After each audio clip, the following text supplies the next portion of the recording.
Hello guys, कैसे हो? I hope अच्छे होगे। आज मैं न्यू लेक्चर लेकर आया हूँ आईपी हेडर का, जो कि बहुत इंटरेस्टिंग टॉपिक है। I hope you will love it after watching this and after watching this session. या you just need to watch, continue and never skip. Okay, so guys, हम आपका ज़्यादा टाइम नहीं लेंगे, क्योंकि हम जानते हैं कि आपके पास भी टाइम नहीं है और हमारे पास भी टाइम नहीं है। सो मैं ऐसे पढ़ाना चाह रहा हूँ जिसमें बहुत कम टाइम में चीज़ों को एक्सप्लेन कर सकूँ और ज़्यादा से ज़्यादा पढ़ा सकूँ बहुत सी कम टाइम में। सो गाइस, चलो हम स्टार्ट करते हैं। So let's get started IP headers and so guys, IP headers के बारे में हम बताएं तो देखो, आईपी हेडर की टोटल साइज क्या होती है? 20 बाइट्स, जैसे कि यहाँ पे लिख रखा है। इसमें कुछ पार्ट्स हैं, आईपी हेडर के कुछ पार्ट्स हैं जो कि आप देख सकते हो। जैसे कि पहला इसका पार्ट्स है जिसको हम वर्जन कहते हैं। उसके बाद हेडर लेंथ है, फिर प्रायोरिटी है और इसे टाइप ऑफ सर्विस भी आप कह सकते हो। देन टोटल लेंथ है, देन आइडेंटिफिकेशन है, फ्लैग है, फ्रैगमेंट ऑफसेट है, टाइम टू लीव है, and protocol number and checks header checksum है, source IP, destination IP and option 32 bit value है, एंड देन डेटा होता है। मैं एक चीज बता दूं आईपी एड्रेस के बेनिफिट के बारे में। क्या क्या बेनिफिट मिलता है आईपी एड्रेस से? आप ट्रैफिक को प्रायोरिटाइज कर सकते हो, फ्रेगमेंटेशन भी कर सकते हो और लूप को भी अवॉइड कर सकते हो। नेटवर्क में जो लूप बनता है L3 लेवल पे, तो उस लूप को कैसे लोग अवॉइड करते हैं? टीटीएल के जरिए, जो कि आईपी हेडर का पार्ट है। और जो भी एरर आता है उसको डिटेक्ट करता है ये आईपी हेडर, उसको डिटेक्शन करने के लिए भी यूज होता है। हम आईपी हेडर का पहला पार्ट देखेंगे, वर्जन। ये वर्जन क्या है, इससे क्या हम समझ सकते हैं क्यों ये पार्ट दिया गया है आईपी हेडर में, वर्जन पार्ट। तो देखो गाइस, जैसा आप जानते हो आईपी हेडर दो टाइप के होते हैं। पहला तो होता है हमारा IPv4 एंड सेकेंड IPv6। तो यहाँ पे अगर आप V4 देख रहे हो, 4 देख रहे हो, वर्जन में अगर 4 देख रहे हो तो it means it is IPv4 version 4. It is used to identify the IP version. IP has two type version, IPv4 and IPv6. Alright. So version ये आइडेंटिफाई करता है कि कौन सा आईपी एड्रेस है। Okay, then header length. Header length से आप क्या समझते हो गाइस? हेडर लेंथ 4 बिट की वैल्यू होती है ना? By default IP header size is 20 bytes. It is used to represent size of IP header because IP header size can be increased in case of option field are being used. You know, अगर आप option field use करते हो तो IP header की size increase हो सकती है 20 bite से, है ना? तो हेडर लेंथ ये बताता है कि करंट में आईपी हेडर का कितना साइज यूज हो रहा है, कितने साइज का आईपी हेडर है अभी करंट में। हेडर लेंथ ये डिफाइन करता है guys. Or priority and type of service. So we will discuss in a next separate lecture because it's a very big topic. If I start teaching you on this, so it will take around 6 to 7 hours, I think so. It's a very long, so we'll discuss in a separate lecture. Okay guys, so guys हम आते हैं total length पे. So it is 16 bit value and it consists header length and actual data. ये header length क्या है? ये header length है कि आपकी आईपी हेडर का जितना साइज है वो प्लस इसके साथ जो डेटा जा रहा है उसके साइज, दोनों को ऐड करता है ये वाला डेटा। जैसे कि ये दे सकते हो, ये डेटा प्लस हेडर का साइज दोनों को ऐड करके ये बताता है total length guys. Okay, then हम आते हैं फ्रेगमेंटेशन। एक टर्म्स है जिसको समझना है, समझने की जरूरत है, इसे याद ना करना। समझेंगे हम तो बहुत आसानी से हम सीख सकते हैं चीजें। Fragmentation is only perform when the total length of IP header will exceed 1500 byte का होता है अगर आईपी हेडर का साइज एक्सीड होगा तो ही फ्रेगमेंटेशन नीड होगा. Okay. Fragmentation should be avoided, otherwise it can cause many problems like out of delivery and data may loss also. So इसे avoid करना चाहिए हमें जहाँ तक हो सके. कैसे avoid करेंगे? तो हम स्मॉल साइज का डेटा भेजेंगे तो अवॉइड होगा, फ्रेगमेंटेशन होगा नहीं, है ना. MTU साइज कितनी होती है? 1500 बाइट, उससे कम होना चाहिए डेटा, तो वो MTU के से क्रॉस कर जाएगा, फिर तो वो फ्रेगमेंटेशन करेगा ही नहीं, है ना. वेल गाइस, आइडेंटिफिकेशन क्या होता है? It is 16 bit value and it helps to reassemble the fragmented data.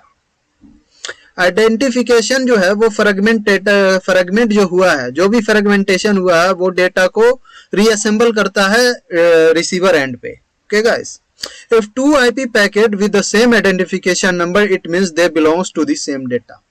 मान लो एक डेटा हमने भेजा यहाँ पे 1500 बाइट का, ऑलराइट, 1560 बाइट का. ओके, तो ये फ्रेगमेंटेशन यहाँ परफॉर्म हुआ, और फ्रेगमेंटेशन का मतलब है कि छोटे छोटे पार्ट में इसको डिवाइड कर दिया गया है ना. तो छोटे छोटे पार्ट में डिवाइड हुआ, तो ऐसा तो है नहीं कि वन बाय वन ये एकदम सीक्वेंस में ही जाएगा. हो सकता है रास्ते में कोई डेटा पहले पहुंचे, कोई डेटा बाद में पहुंचे, है ना. तो इसको कैसे हम आइडेंटिफाई करते हैं कि वो जो पार्ट है ये सारे किस डेटा का पार्ट है? हो सकता है एक बार में मल्टीपल डेटा भी जा रहा हो, जिसमें से किसी एक डेटा को फ्रेगमेंट किया गया है, बाकी डेटा को नहीं किया गया, हो सकता है ऐसा भी. तो हम कैसे डिसाइड करेंगे कि ये सारा जो फ्रेगमेंटेड डेटा आया है वो किस डेटा का पार्ट है? जो भी ये छोटा छोटा पार्ट आया है वो किस डेटा से बिलोंग करता है? क्योंकि एक बार में उसके पास बहुत सारा डेटा भी पहुंच सकता है. तो उसको एक नंबर हम देते हैं जिसको कहते हैं आइडेंटिफिकेशन नंबर. सेम नंबर हम देते हैं सभी पैकेट को. जो भी फ्रेगमेंटेशन हुआ है डेटा, उस डेटा के फ्रेगमेंट के सारे पार्ट को हम सेम नंबर दे देंगे. तो इससे आइडेंटिफाई होगा कि हाँ भाई ये सारा सेम नंबर से है, तो ये एक ही डेटा से, सिंगल डेटा का ये सारा फ्रेगमेंटेड है ना. तो उसको ये डिफाइन करता है. इसमें आप देख भी सकते हो, to differentiates fragments of one data from fragments of another data, है ना. मान लो दो डेटा फ्रेगमेंट होकर गया है, तो वो कैसे डिसाइड करेगा कि कौन सा पार्ट किस डेटा का? वो तो मिक्स होके जाएगा ना वहां. तो उसी को एक नंबर दे देते हैं, आइडेंटिफिकेशन नंबर. नेम से ही आप समझ सकते हो. तो उससे आइडेंटिफाई हो जाता है कि कौन सा डेटा किससे बिलोंग करता है ना. अब हम आते हैं फ्लैग बिट्स के बारे में. फ्लैग हमारा 3 बिट्स का वैल्यू है, इन विच MF bit more fragment and DF bit do not fragment. MF bit, अगर डेटा में कोई भी एंड यूजर MF बिट 1 लगाकर भेजा, है ना, मतलब 1 लगाया, इट मीन्स ऑन है, there are still more fragment to receive. MF bit जैसे हमारा ये मैं कैसे करूं, जैसे आप समझ लो तुम्हारे पास 2 PC है ना, सोर्स और डेस्टिनेशन. सोर्स से तुमने 1000 डेटा भेजा, तो 1 बाय 1 जाएगा ना, धीरे धीरे, एक आगे एक पीछे, एक उससे पीछे, ऐसे जाएगा. तो सबसे आगे वाला जो डेटा है ना, उसमें MF बिट 1 रहेगा, ऑन रहेगा. इसका मतलब कि और डेटा अभी रिसीव होने को है ना. 0, this is the last fragment data. अगर 0 है किसी भी पैकेट में, अगर 0 है लगा हुआ, मतलब ऑफ है MF बिट. MF बिट अगर ऑफ है किसी भी पैकेट में, तो समझ जाओ वो लास्ट पैकेट है. उसके बाद अब कोई भी हमारा पैकेट नहीं मिलने वाला है, हमें कोई भी पैकेट नहीं आएगा, वो लास्ट पैकेट है ना. अब हम DF बिट का बात करते हैं. DF बिट क्या है? DF बिट से ही आप समझ सकते हो डू नॉट फ्रेगमेंट. जब हमारा कोई भी डेटा है वो बहुत कॉन्फिडेंशियल है, जैसे कोई भी गवर्नमेंट का डेटा होता है, गवर्नमेंट का कोई सा भी डेटा अगर वो भेज रहा है, तो वो चाह रहा है कि मेरा डेटा रास्ते में न कुछ भी इसके साथ छेड़छाड़ न हो. तो वो क्या करेगा कि उसमें ना DF बिट ऑन कर देगा. इससे क्या होगा कि फ्रेगमेंटेशन होगा ही नहीं. उस डेटा जैसा है, जैसे का वैसा, ज्यों का त्यों, जैसे डेटा है वैसा ही डेटा वो पहुंच जाएगा डेस्टिनेशन तक. अगर फ्रेगमेंटेशन नीडेड है मतलब मान लो कोई भी गवर्नमेंट का एक डेटा है, वो भेज दिया है 1560 बाइट का, MTU साइज से ज्यादा उसका डेटा का साइज है, तो वो जैसे पहुंचेगा ना हमारे राउटर पे, तो वो क्या करेगा, वो अगर उसमें MF DF बिट ऑन है, डू नॉट फ्रेगमेंट का बिट ऑन है, तो वो फ्रेगमेंटेशन नहीं करके एक उसको मैसेज भेजेगा कि भाई हम फ्रेगमेंटेशन नहीं कर सकते हैं, आप फ्रेगमेंटेशन करके भेजो, जिसको कहते हैं path MTU discovery. Path MTU discovery message भेजेगा, उसमें बताएगा कि भाई ये फ्रेगमेंटेशन नहीं हो सकता है, इसका MTU का साइज बहुत ज्यादा है, आप इस डेटे को छोटे छोटे पार्ट में करके भेजो। पर मैं नहीं करूंगा क्योंकि इसमें DF बिट ऑन है। अगर DF बिट ऑफ रहता, जीरो होता, DF बिट अगर जीरो होता तो fragmentation can be done, fragmentation हो सकता है। अगर DF बिट ऑन करके कोई भी पैकेट में आ रहा है तो वो राउटर फ्रेगमेंटेशन कर देगा। अगर DF बिट ऑन करके नहीं आ रहा है तो वो मतलब फ्रेगमेंटेशन ऑफ करके आ रहा है DF बिट, तो फ्रेगमेंटेशन करेगा। अगर DF बिट ऑन करके आ रहा है तो फ्रेगमेंटेशन नहीं करेगा। गाइस समझ गए? फ्रेगमेंट ऑफसेट क्या होता है? It is used for data sequencing of fragmented data. It is used to check out of delivery data and it is used to reassemble the data into correct order. अब देखो guys, जैसा कि आप देख सकते हो ये 5000 का डेटा है ना गाइस, इंक्लूडिंग IP हेडर्स। तो एक्चुअल डेटा हमारा कितना होगा? 4980 है ना, क्योंकि 20 बाइट्स IP हेडर है। तो इस केस में हम इसको फ्रेगमेंट करेंगे, क्योंकि इतना बड़ा तो हमारे MTU का साइज है नहीं। जैसे कि हम बताए थे कि अगर आपके घर का गेट छोटा है, 5 आदमी जाने के लायक है और एक बार में 10 आदमी निकलना चाहेगा तो निकल पाएगा? नहीं निकलेगा ना, 1 बाय 1 जाएगा, है ना। सेम वैसे ही देखो हमने किया है क्या, ये हमारे डेटा है ना, इसको हमने डिवाइड कर लिया छोटे छोटे पार्ट में, उसी को फ्रेगमेंटेशन कहते हैं। छोटे छोटे पार्ट में कैसे किया? 1480 का एक डेटा बनाया, फिर 1480 का दूसरा, 1480 का तीसरा और चौथा बनाया 540 का, है ना। सारे में 20 बाइट्स हमारे IP हेडर्स लगे हुए हैं। अब फ्रेगमेंट ऑफसेट क्या कहता है? ये जो पहला डेटा है, ये जैसे हमारे डेस्टिनेशन पे पहुंचेगा तो वो उसमें फ्रेगमेंट ऑफसेट 0 लगा रहेगा, है ना। क्योंकि इससे पहले, ऑफसेट का मतलब समझ जाओ, फ्रेगमेंट ऑफसेट, उससे पहले कोई डेटा हमारे पास आया है कि नहीं आया है? नहीं आया ना। इससे पहले कोई डेटा आया है? नहीं आया, तो यहां 0। फिर उसके बाद आएगा दूसरा डेटा 1480 का, तो दूसरा डेटा जैसे पहुंचा तो कितना आ गया? 1480, क्योंकि ऑलरेडी 1480 मेरे पास पहुंच चुका है। फिर तीसरा भेजा तो 2960, क्योंकि ऑलरेडी हमारे पास 1480 2960 हो गया है ऑलरेडी पास। फिर ऐसे भेजा, इसी तरह 1440। इसी को कहते हैं हम फ्रेगमेंटेशन, फ्रेगमेंट कर दिए डेटा को। अब देखो हमने जो पार्ट किया था डेटा का, 1 2 3 4 पार्ट किया था ना, जिसमें क्या है? आइडेंटिफिकेशन नंबर, जो कि एक हम सबको दे दिए। जितना भी पार्ट है ना फ्रेगमेंट, सबको एक एक नंबर दे दिया। इससे क्या आइडेंटिफाई होगा कि भाई ये जो है ना हमारा डेटा एक डेटा से बिलोंग करता है, ये जो फ्रेगमेंटेशन है ये सेम डेटा का है पार्ट। और MF बिट हमने इधर ऑन किया, मतलब और डेटा हमारे पास पहुंचने को है। इधर भी ऑन है मतलब और डेटा आएगा, ये भी ऑन है मतलब और डेटा आएगा। ये जो लास्ट पैकेट है इसमें ऑफ है, इसका मतलब इससे आगे अब कोई भी डेटा आने वाला नहीं है। अब रीअसेंबल करो आप, ये आइडेंटिफाई कर रहा है। फ्रेगमेंट ऑफसेट देखो, ये जो पहला डेटा जैसे पहुंचेगा रिसीवर के पास तो वो फ्रेगमेंट ऑफसेट 0 रहेगा, क्योंकि उसके पास कोई भी डेटा पहले से नहीं आया। दूसरा डेटा पहुंचा तो हाँ उसके पास पहले से ऑलरेडी है 1480। फिर तीसरा पहुंचा तो 1480 पहले आया था, 1480 दोनों ऐड होके 2960 हो गया। फिर चौथा पहुंचा, ऐसे करके ऐड होता जाएगा और इसी तरह वो आइडेंटिफाई कर लेगा कि हाँ भाई ये है। देख सकते हो गाइस, MTU का साइज बाइट्स में 1500 से 1530 तक हो सकता है ना। अब गाइस हम TTL पे आते हैं। TTL क्यों यूज होता है? ये भी IP हेडर का पार्ट है। इसकी वैल्यू होती है 8 बिट वैल्यू। रेंज क्या होता है TTL का? 0 to 255, है ना guys. So guys a router always decrement TTL value by 1। क्या होता है, राउटर हमेशा TTL वैल्यू 1 डिक्रीमेंट करता है। जब भी कोई भी राउटर क्रॉस करेगा तो 1 डिक्रीमेंट कर देगा। और router never forward IP packet with TTL value 0, ये लूप अवॉइड करता है 0 करके। और टीटीएल वैल्यू होता कितना है, 255 होता है विंडोज के केस में, लिनक्स के केस में होता है 128 64 होता है, सिस्को में 255 होता है। इससे हमें क्या पता लगता है कि हमारा जो पैकेट है वो कितने राउटर हो करके क्रॉस किया है, पास किया है ना, देख सकते हो।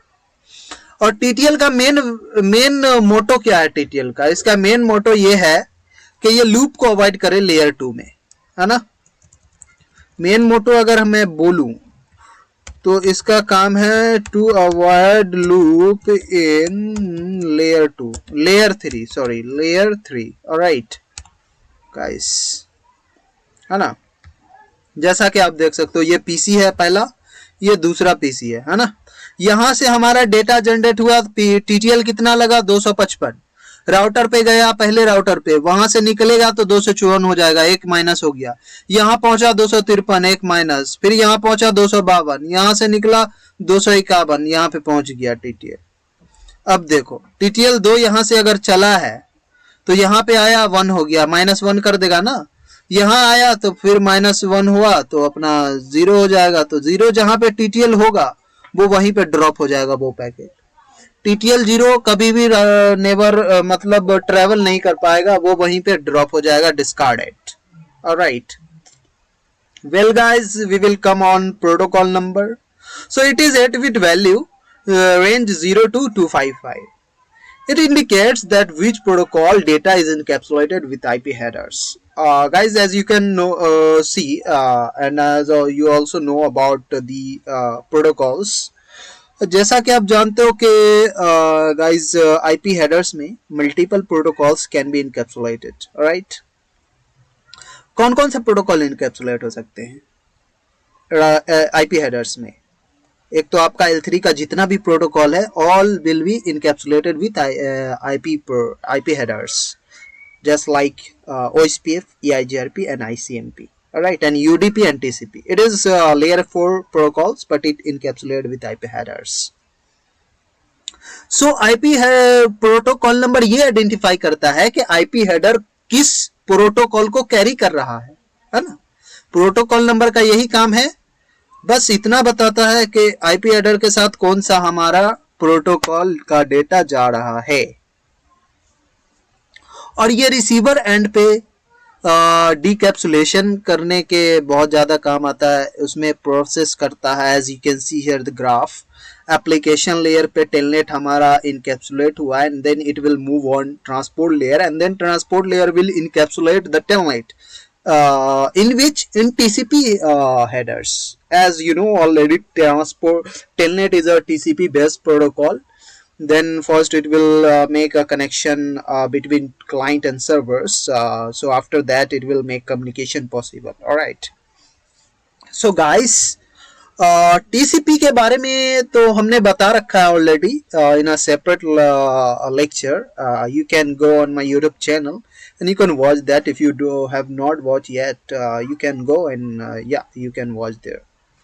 So port number 23 होता है telnet का, and then it will move on network layer. And then network layer, what will do, it will encapsulate TCP in protocol number. It will add 6 because TCP port number is, the protocol number is 6.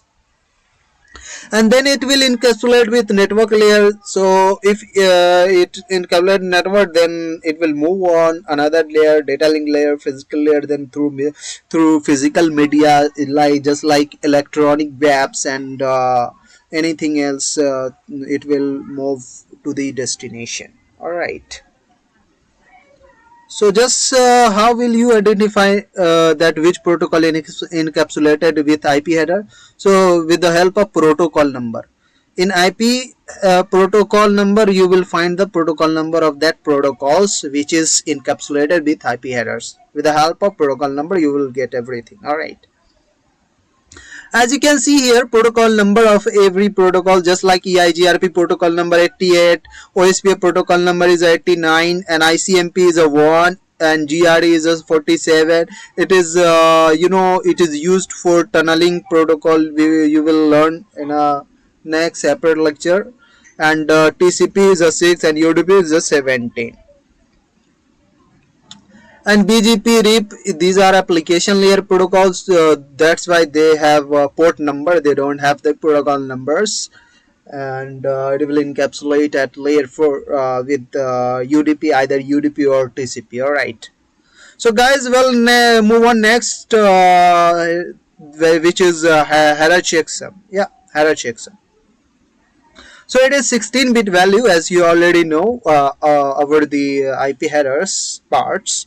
It is used to error detection. ये error को detect करता है, detection का काम आता है. कोई भी एरर आ रहा है हमारे हेडर्स में तो उसको ये चेक करता है क्या headers. The receiving machine will match the checksum value before receiving the data. It includes data and IP headers, and data can be generated by users from application layer and network layer only. Well guys, fragmentation कब होगा, है ना? तो only done at network layer, only done for data generated from network layer. Fragmentation, alright. And segmentation क्या होता है? Segmentation can be done at transport layer for TCP, can be done at application layer for UDP. Only done for data generate from application layer. ये बहुत important चीज है guys, ये बहुत ध्यान से समझना.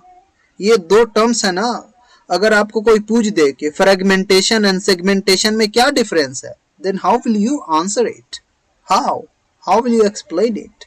So you just need to understand these two concepts. Is a very common question anybody can ask you. If they want to ask any question from IP headers, then I am sure that definitely they will ask this question, fragmentation and segmentation. So again मैं आपको बता दूं कि fragmentation ये network layer पे perform होता है. जो भी डेटा हमारा नेटवर्क लेयर पे जनरेट हुआ है, जो भी डेटा नेटवर्क लेयर जनरेट करता है, उस डेटे के लिए फ्रेगमेंटेशन करते हैं हम. और जो भी डेटा एप्लीकेशन लेयर पे जनरेट होता है गाइस, जो भी डेटा एप्लीकेशन लेयर पे जनरेट होता है, उसके लिए हम ट्रांसपोर्ट लेयर पे सेगमेंटेशन करते हैं. अब सेगमेंटेशन दो टाइप का होता है, एक यूडीपी के लिए होगा, एक टीसीपी के लिए होगा. अगर हमारा कोई भी डेटा टीसीपी का है तो उसके लिए तो ट्रांसपोर्ट लेयर पे हम सेगमेंटेशन कर देंगे.